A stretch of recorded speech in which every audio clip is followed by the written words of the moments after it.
Monsieur T.H. pendant sa détention pour cause politique. Souvent triste et rêveur, sur un roc solitaire, je m'assieds en portant mes regards sur la terre, et des pleurs tombent de mes yeux. C'est qu'alors la douleur est présente et passée, de son voile de deuil ombrageant ma pensée, courbe mon front silencieux. Puis mon regard s'élève à la voûte céleste, j'y retrouve l'ami, le seul ami qui reste, à l'homme affaissé sous ses mots. Ma voix monte à ce Dieu qui, dans notre détresse, daigne encore assoupir notre amère tristesse, à ces chants qui n'ont pas d'écho. Nos droits à son amour, c'est notre âme qui fume, de ce céleste encens que son regard allume, dans un cœur jeune et malheureux. C'est de souffrir, hélas, d'un joug illégitime, d'être des préjugés une faible victime, et d'être innocent à ses yeux. Juste dans ses rigueurs, jamais à l'innocence, Dieu ne vient demander compte de sa naissance, baisant au front l'humilié. Il sait, ce pauvre enfant, que ce n'est pas la faute, si dans ce monde il vint, étranger, comme un hôte, que l'on n'avait pas convié. Qu'importe qu'on le fuit et qu'il naît sur la terre, nul ami pour l'aider à porter sa misère au sombre jour de son malheur.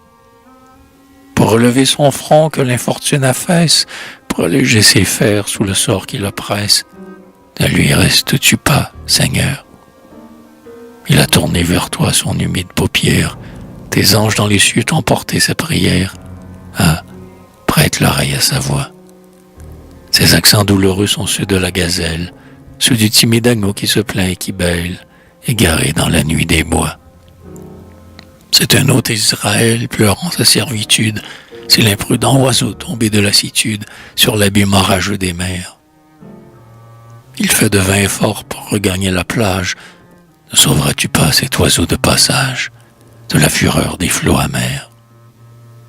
Quand ces tristes pensées s'amassent dans ma tête, tel qu'un faible roseau qu'a courbé la tempête, mon front s'incline sur mon sein.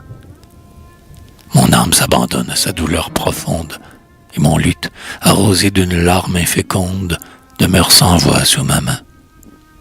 Mais plus souvent, ami, pour charmer ma tristesse, sur la lyre, mes doigts, errant avec mollesse, mêlent de murmurants accords. Aux mille accords secrets qu'exhale la nature, au soupir de la nuit, au faible et doux murmure de l'onde expirant sur ses bords. Car celui qui dispense une eau féconde et pure, à l'humble fleur des champs qui germa sans culture, comme au lys qu'arrosent nos mains, éclaira mon esprit à sa flamme secrète, et dans ma bouche amie les doux chants du poète pour consoler mes lendemains.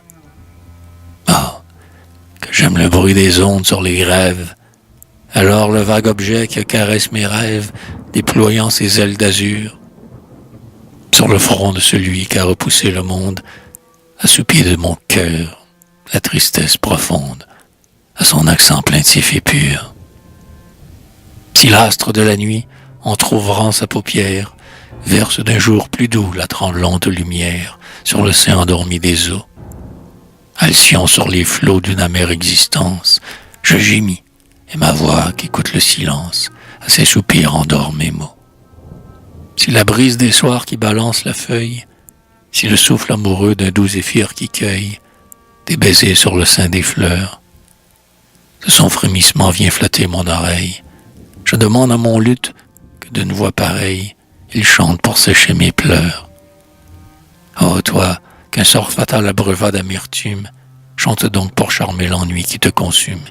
La muse a pour le malheureux des paroles d'amour, des secrets pleins de charme. Elle pleure s'il pleure, et pour verser des larmes, combien il est doux d'être deux. Chante pour oublier ton affligeante histoire, pour que le souvenir qui pèse à ta mémoire en soit jamais effacé. Comme ces monts altiers, rois géants de notre île, qui montrent dans les cieux un front calme et tranquille, alors que l'orage a passé. Fuis le pénible aspect des misères mortelles. Ami, prends ton essor de ces rives cruelles, où gémit le faible opprimé.